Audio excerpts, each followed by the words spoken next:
And the kind of death threats and gang rape threats and God knows what threats I've received, during that Salman-ish, he would tell me, "Arey, do your women's festival, na." My heart breaks that KK went the way he went. So today I'm going to speak to a singer who does not just lend her voice to the innumerable beautiful songs you all have already heard, but she's someone who also lends a voice to subjects that need to be addressed. Hi, Sona. Welcome to the Quint. Hi, lovely to be here. Congratulations. Your documentary, Shut Up Sona, has already won the National Award for Editing, I believe. Why do you think the film resonates globally as well? Thankfully, it's not attempting to be either a autobiography or a hagiography like Bollywood is prone to making. So it's not glorifying me in any way. It was a universal theme, I think, which touched a chord in terms of a female artist's journey. We just don't get enough opportunities for us to, build a brand as well as the male artists do. On an average, only 8 songs will have a female voice, and these are not solo. These are female voice, either duet or chorus or solo. So the solo female perspective from our music industry has vanished. It was there. It was a very strong presence. It's vanished in the last 15 years. It's a shame. Romantic songs are always begun by men. I was called to sing Zalima in this film Rise. And I went in and I'm standing in the recording booth and I'm listening to Arijit singing Mukhada Antara. And finally, if you know what, that's the chorus verse, Yeah, chorus verse. And in the end, I get 4 lines, 5 lines to sing. And as a consolation gift, in most of these cases, you can sing a reprise version. A reprise version is never filmed.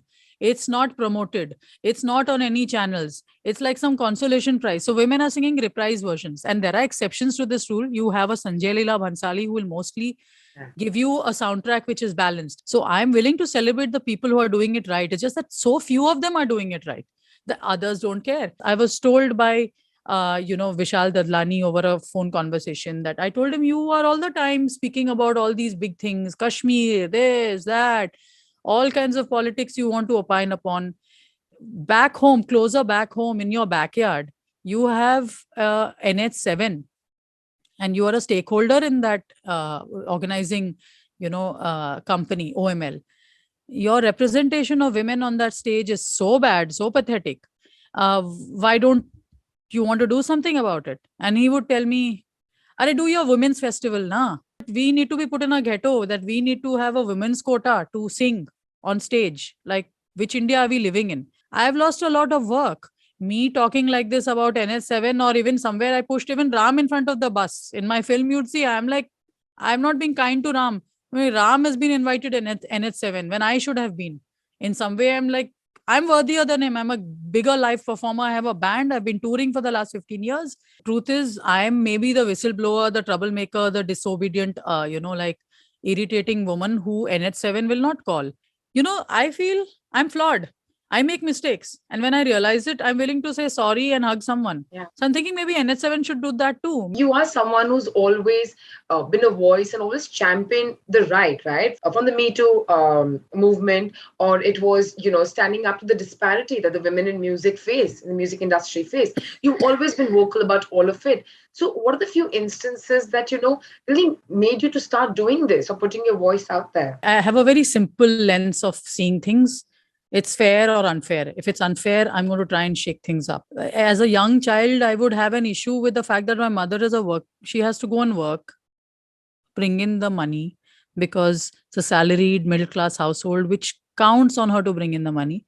Yeah. But she is the one who will also make breakfast, pack lunch, dinner, and lunch for 3 kids, take care of the in-laws. I would question it and I would get whacked for it. I think ye jo rock tok hai na, of shaming me or making me feel inadequate because I am, or unsafe because I am born a certain gender, that's just not on. And that started. And let me tell you, I stood up for elections in a college which was so sexist.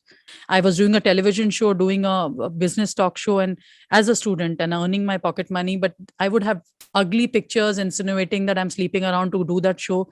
So from that background, because I ride a motorcycle, I must be having a penis inside. So that is a kind of atrocious, I won't say ragging. This is like another kind of bullying and harassment, and it can just break you up because you're not even safe online. And the kind of death threats and gang rape threats and God knows what threats I've received, during that Salman trolling, to subsequently other times I have stood up. I've just felt, oh my God, the more we progress, are we regressing? I go to the Nizamuddin darga, which for 800 years has never had a female performing inside. The custodians of the darga were amongst the most dignified, beautiful souls I've ever met. They scholarly people, dressed so beautifully, so well turned out. I went back to the dargah 3 times around, and I would sit and chat with them and try and ask them questions.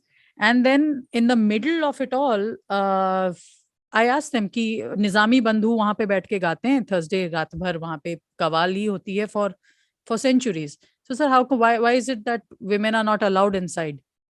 They just aren't. But that's dogma. Why aren't they? I mean, even in this day and age. यहाँ पे perform नहीं कर सकते औरतें? आपके यहाँ पे आपके बहन बेटियां गाती नहीं है? नहीं, बहुत अच्छा गाती हैं, लेकिन घर पे गाती हैं. क्यों? नहीं, बाहर गाना मना है. ऐसे मैं 2 line गाऊं, and there's that moment in the film where everybody's blood stops flowing in their veins. We're saying this mad woman starts singing in the dargah. Even that moment, I remember feeling like I'll get lynched. And nobody should feel that way in a country which operates under the law of the land. Yeah. Nobody should feel that kind of scare when it comes to religion or dogma or what the do's and don'ts are. But at that moment, I start singing. And guess what? He started singing along with me, and that's there in the film. Coming back to us talking about social media. Now, social media is a place where there's the good, the bad, and the ugly. We benefit from it, but a lot of times, I mean, you've experienced it yourself. You've been trolled so much. You've received so many threats. And I think you're someone who does not even flinch once before calling out even a superstar if it has to, if it does not sit right with you, But all this trolling, how does it affect you? I would be some days going through these anxiety attacks and panic attacks and thinking, abhi next kya hoga? You're constantly on the edge. So I decided to take time off, from having to engage online for a good 8 to 9 months. And, I would go to some social occasions, and there was this fancy party I went to in a villa in Goa. I had so many people saying, "Arey yaar, tu आजकल controversy में नहीं रहती, you're not entertaining us anymore. इस पे कुछ नहीं बोला, उस पे कुछ." I said, "Bhai, I don't do this to entertain you." You were talking about trolling. What I sometimes feels most heartbroken about, and now I've just given up on that, is I'm like, why is it that the women artists, why is it that there aren't other women in the industry who have ever, just even expressed any kind of solidarity? Like, it's okay to be so woke that when an issue comes up, your PR agency tells you, stand up and put out a tweet. But when real things are happening, people will not say that, they will not think of what I'm going through. They'll meet me and air kiss me and hug me and fangirl. And I used to hear Bologna and I've heard many of these top actresses but when it comes to their Twitter line, or they come, their position of, being able to say something, stand up, show that you're an ally, it's never really there. To one last question. Like we were discussing live shows, and of course you are somebody who's performed in innumerable live shows, right? Recently when KK passed away, there were a lot of singers who took to social media and said that these shows aren't organized well. And then there were certain who said that and then if we say they're not organized well, we get told for saying, oh, you're just throwing a tantrum. So I'm asking you this, as someone who's performed a lot of live shows, what are your thoughts on music festival and gigs that are organized in India? Organizing a show in India is like hell. It's one of the toughest jobs for organizers. यहाँ पे किसी को पैसा देना है, वहां पे entertainment tax है, कोई बोलेगा फ्री में टिकट्स भेज दो क्योंकि हमको 10 लोगों को चापलूसी करना होता है, आधे वीआईपी पासेस में जाएंगे. So just this micro view of वो क्या हुआ उस इवेंट में, I can tell you KK was having a congenital heart issue. They should have kept something in standby. This should have happened. Man, that's a very micro anecdotal thing. My heart breaks that KK went the way he went.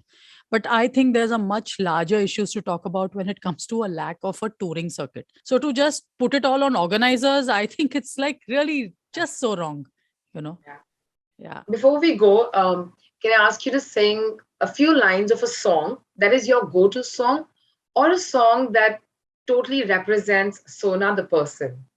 बेखौफ आजाद है रहना मुझे, बेखौफ आजाद है कहना मुझे, बेखौफ आजाद है जीना मुझे, बेखौफ आजाद है कहना मुझे. तो I think this is a perfect song that describes you. Thank you so much. thank you.